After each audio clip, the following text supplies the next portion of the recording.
Okay, a while back ago, my buddy Terry up in Canada gifted me this cool little Coleman Model 505 pocket stove 2. Pretty cool little stove. But I was on my way to the fall meet when I got it, and got in a hurry and I rushed it. I didn't bother to rinse out the tank, put fresh fuel in it. I just dumped fuel in and fired it right up, and it burnt good to make one pot of coffee. And it started giving me a little bit of problems there at the end as soon as the coffee was done. So I'm going to take this generator off. I'm assuming that it had some drugs in the tank and grit or something, and I put the fresh fuel, and I think it's picked up in that generator tube. Maybe stop the tip up a little bit, so we'll see if we can get this thing lined out.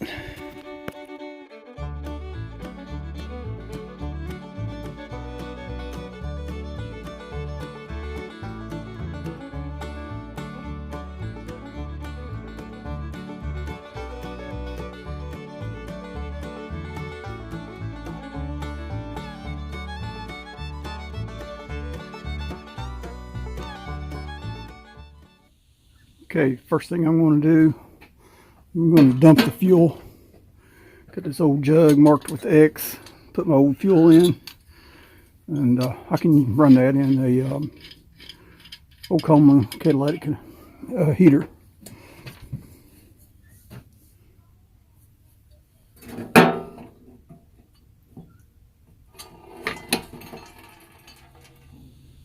Okay, first thing I want to do is I want to get this generator off.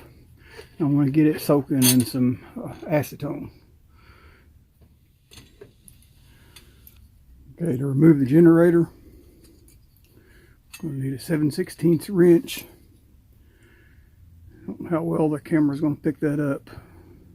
It's kind of an odd little screw. You can either use a flathead screwdriver or it's got a little square head in the center. Never seen that before. Must be a Canadian thing, but I should be able to get it off with just a flathead screwdriver.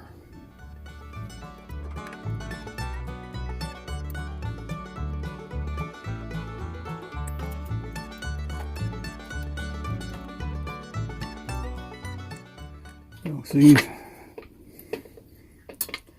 just took out the 2 screws, and the little guard just slid right off. Next, it's going to take a 7/16 wrench.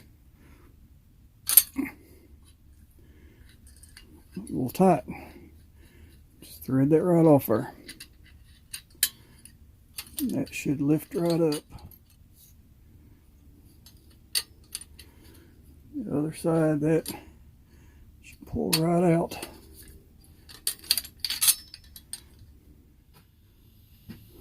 This has 2 flat sides on it where I can get a 1/4-inch wrench on there, but I've tried to turn it. No success, and I don't want to break it. It may not supposed to turn, and I'm not going to take a chance because I won't be able to replace this if I do break it. So what I'm going to do, I'm just going to pull off this little rubber tip there. I'm just going to soak the whole thing, and hopefully let it soak a while, and then I will shoot some compressed air through here and hope to see the fuel shoot back out the orifice there. That's the plan anyway. Just going to twist and pull, come right off there.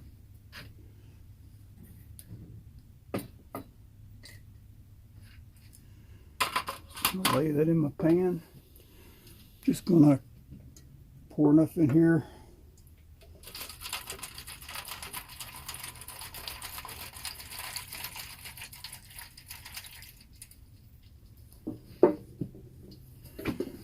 Just to cover the generator. I'll go ahead and remove this burner.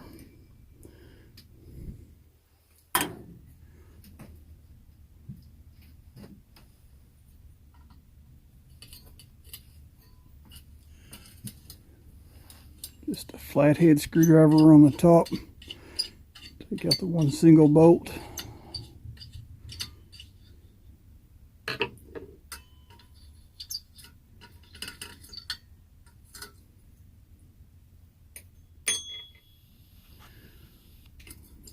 Okay, there is absolutely nothing wrong with those burner rings. A little bit of surface rust, but not worried about that. Most of that's wiping off with my finger. But there's several rings in there and they got to go back in the same order. So I'm just going to slide that piece of wire through there. And that's going to hold everything in the right order, and I don't have to worry about it when I put it back together.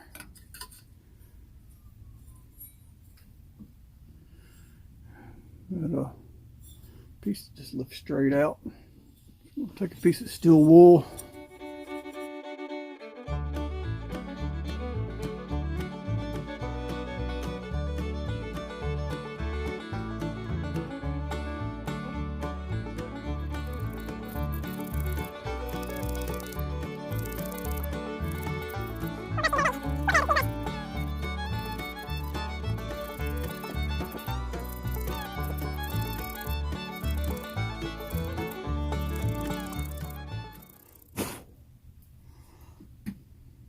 That much better.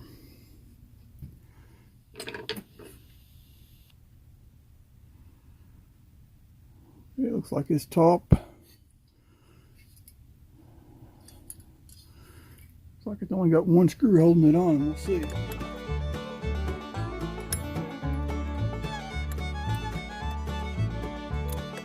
One screw just snapped right out. It's got little divots there that kind of lock it in place.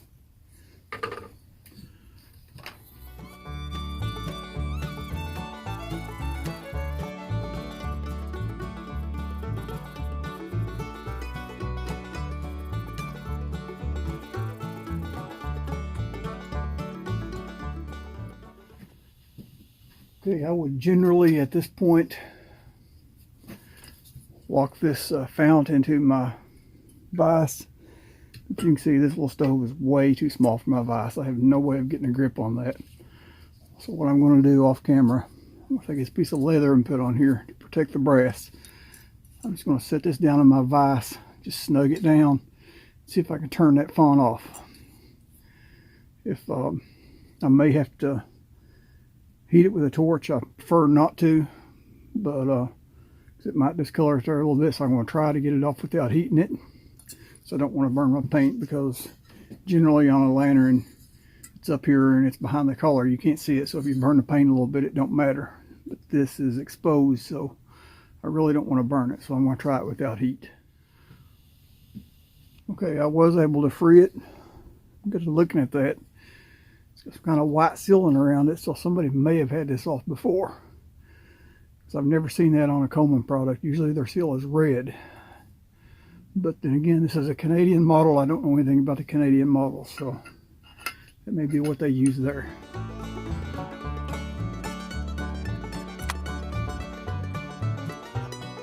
There's our fuel pickup tube. You can see it is a focus. So I turn that valve, you can see that pin come out of the end. So that's working properly.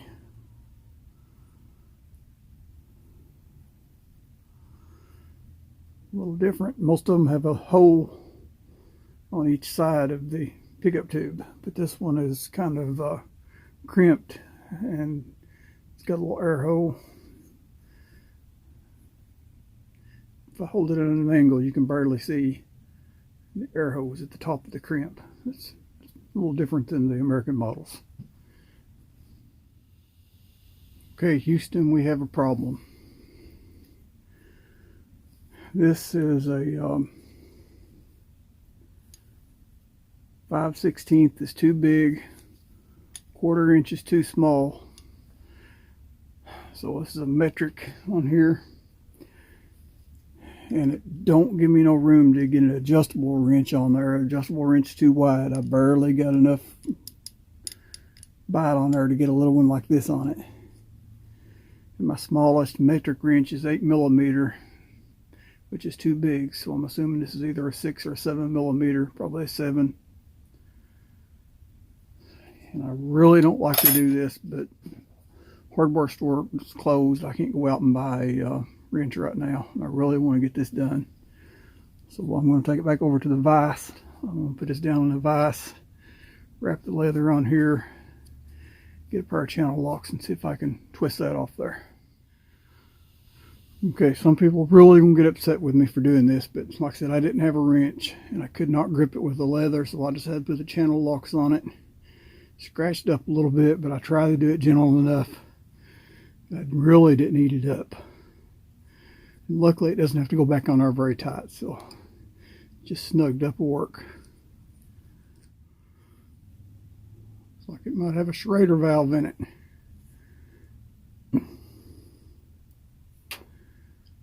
Let's pull that Schrader valve out.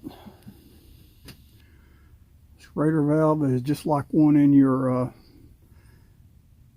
tires, your valve stem. You know what? Never seen nothing like this.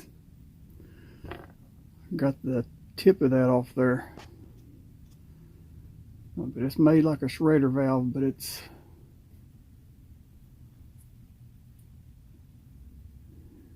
the whole length of the air tube. And it don't seem to want to come out of there. Just the top of it turned off. So I'll tell you what I'm going to do. I'm just going to thread that back in there.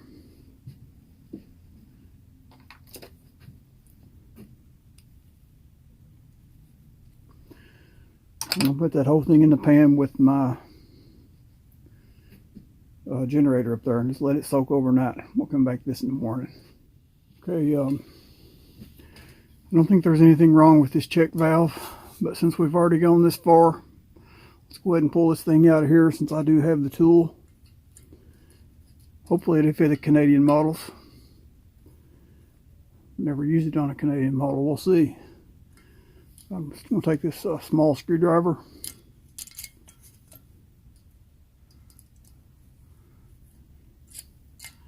I can get under it.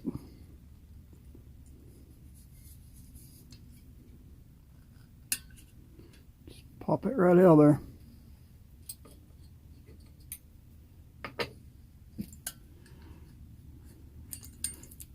Pull that pump.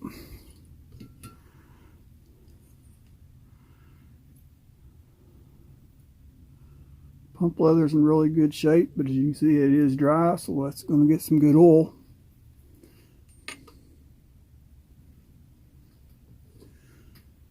Might as well go ahead and get that valve and put in our soaking. So we can pull this off here.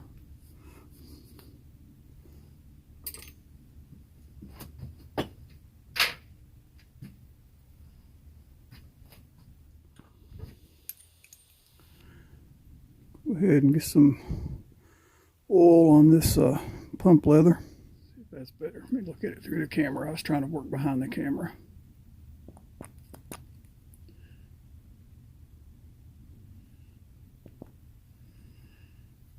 Alright, we'll just let that soak.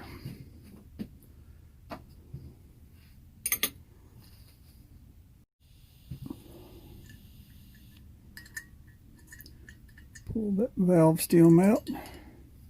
Not valve stem, but air stem, I guess you would call it.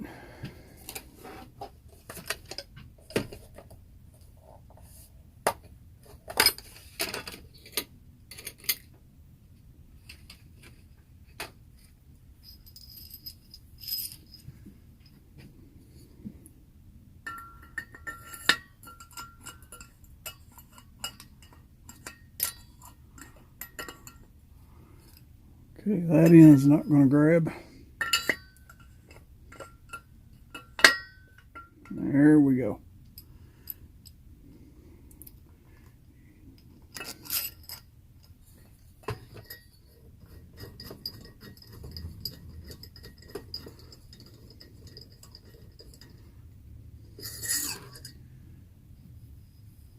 Okay, Chip, this is what I was talking about, the double-ended tool. It's thicker on this end. It's got a thinner teeth on this end.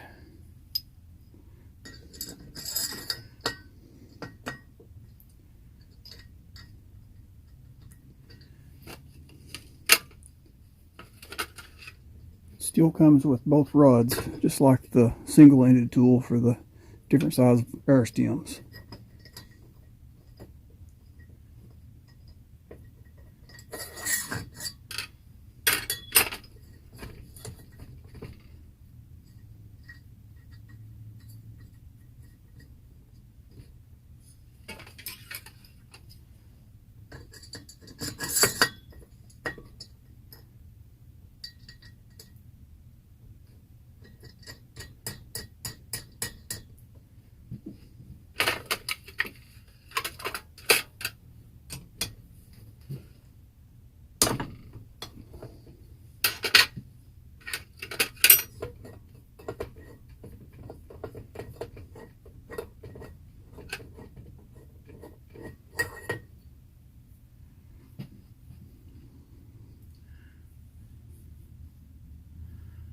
Get the camera to focus in on that. It's pretty tarnished, so they can use a cleaning. Anyway, we'll just take some carb cleaner.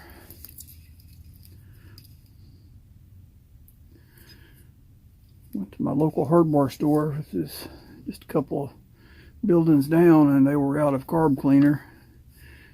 And in the same building was the mini mall, so I knew they had some over there. I went over there and they had one can left. I got the last can, but I did come home with a cool propane Coleman heater. All right, I'm just going to take this carb cleaner and shoot through it. Turn it around, put the straw on the other end and shoot the other way. See, at first there it shot through the other way, so that check valve was sticking a little bit. It should not have done that. So back the other way.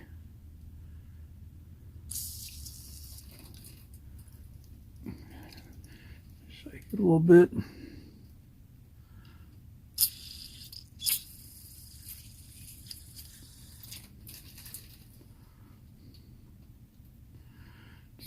Back and forth.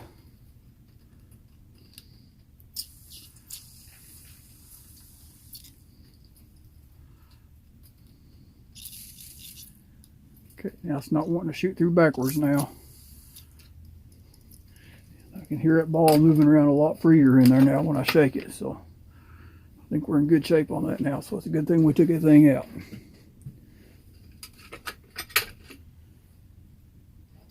We can go right ahead and put that right back in.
Go ahead and massage this oil into this pump leather.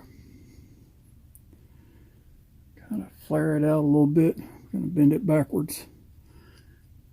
Don't take much. And I don't see any cracking going on while I'm doing it, so our pump leather is in good shape.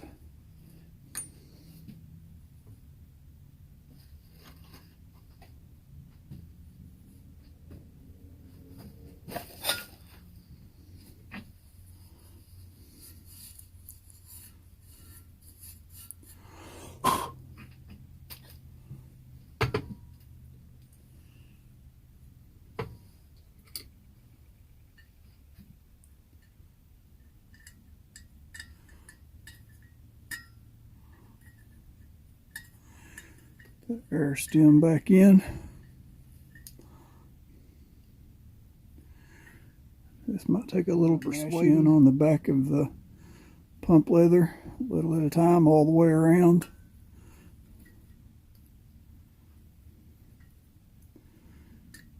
Turn your stem pump tube until it lines up with the stem.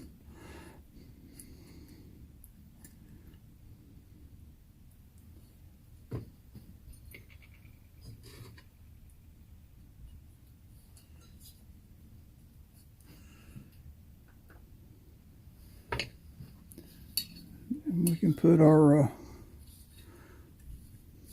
clip back on. It's really cold out here tonight and fingers are cold and stiff, but might hinder me a little bit here, but went on a lot simpler and it came off.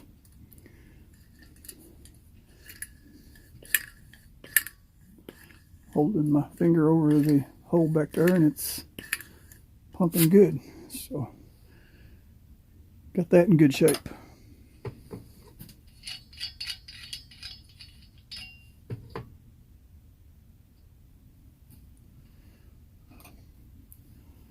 I like to put a little bit of oil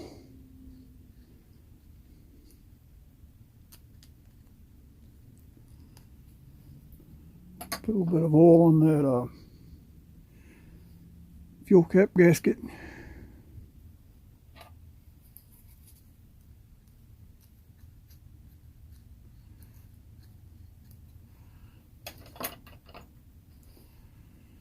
I think the gasket doesn't look dry rot or anything, but I think it's kind of stiff. I don't have any to fit this model, so I'm probably going to have to swap this whole cap out with another cap. So I think I actually have a new cap just like that over there. Look at there.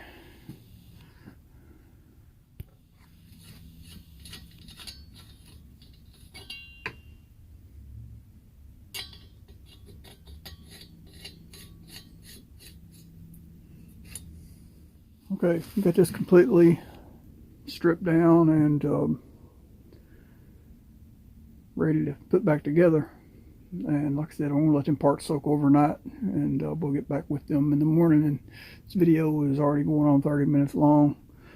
Might be able to edit out 2 or 3 minutes, 5 minutes of or something without losing any detail. But it's still a pretty long video, so let's make this part 1 and we'll come back with a reassembly on part 2. You all know the routine. Like, share, subscribe. God bless.